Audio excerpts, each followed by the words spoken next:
the date is January 31st, 1907. An article appears in the French newspaper Le Matin proposing a challenge. What needs to be proved today is that as long as man has a car, he can do anything and go anywhere. Is there anyone who will undertake to travel this summer from Peking to Paris by automobile?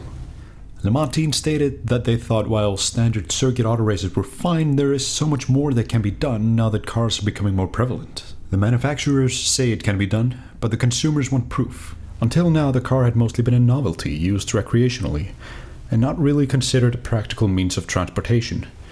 Le Matin was setting out to prove that the automobile was not just a toy, but a real feasible means of travel. Some manufacturers immediately jumped on the challenge. French manufacturer Dion Bouton was in. They claimed that as long as the road is at all traversable by car, then their cars should have no issue with it. A few hours later, an unexpected participant threw his hat in the ring. The French manufacturer Contel entered their Moto-Tri, which was less of a car and more of a motorized tricycle. A bunch of other manufacturers, both French and foreign, followed. Belgian motor company Metallurgique announced the entry of 2 cars. St. James Motor Company from England announced an entry. French Baron Duquesne entered with a Panhard, and Italian Prince Scipione Borghese entered an Itala and will come to play a crucial role in the adventure.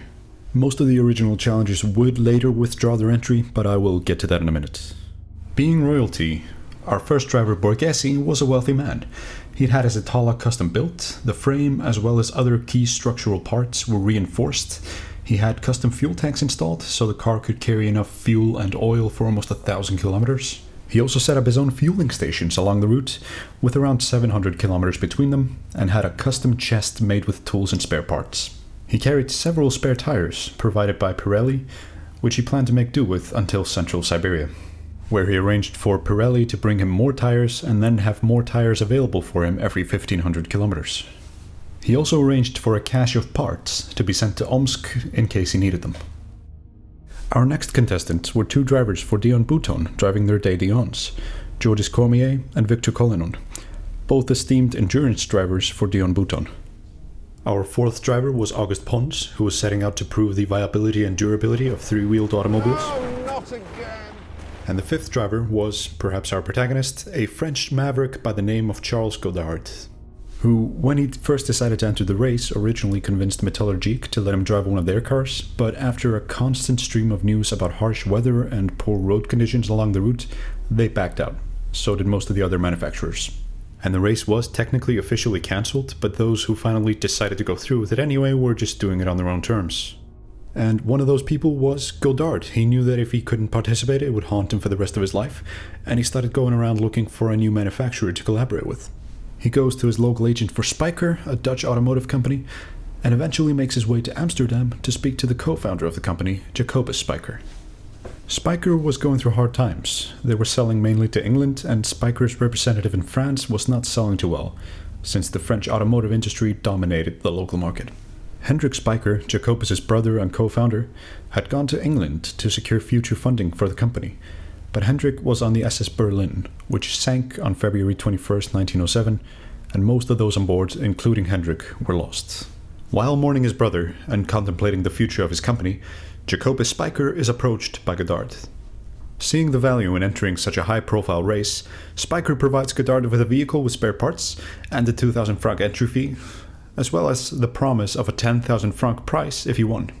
Godard had told him that the entry fee was more like a deposit that would be repaid when the race began.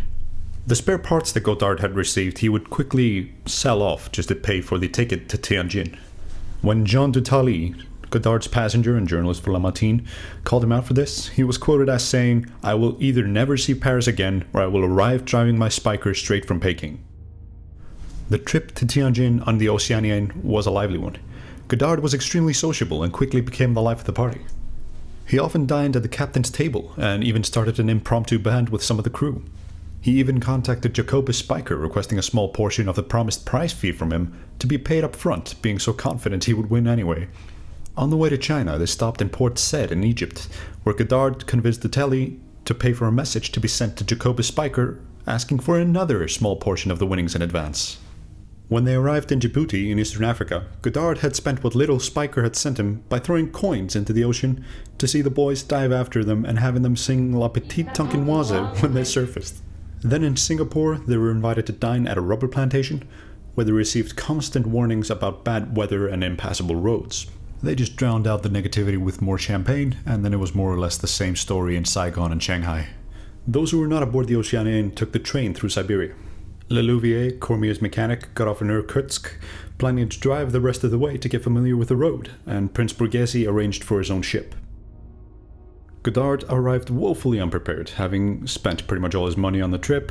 The only thing he really had at the moment was the car.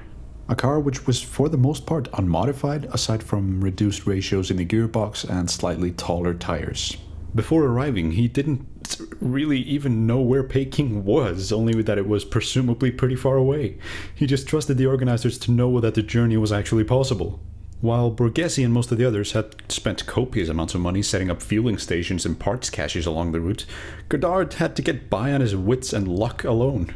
Before the race began, there were constant tensions among the contestants regarding the finances. This trip was an expensive undertaking, adding up the cost of the entry fee, transport, supplies along the route, workers' pay for the crew that transported the cars. Then they also needed special permission to be allowed through Mongolia. Additional tensions arose when doubts about the feasibility of the trip started festering among the group. They had received constant bad news about the conditions of the roads as well as weather warnings. But Godard stood adamant. He came here to prove that the automobile is capable of this feat, and he was not going to back down now. The crew of the Kontal were of the same mind, but Dutelli, the journalist, had his doubts, knowing that Pons and Godard were both in dire financial straits, and thought it highly unlikely that they would make the whole trip.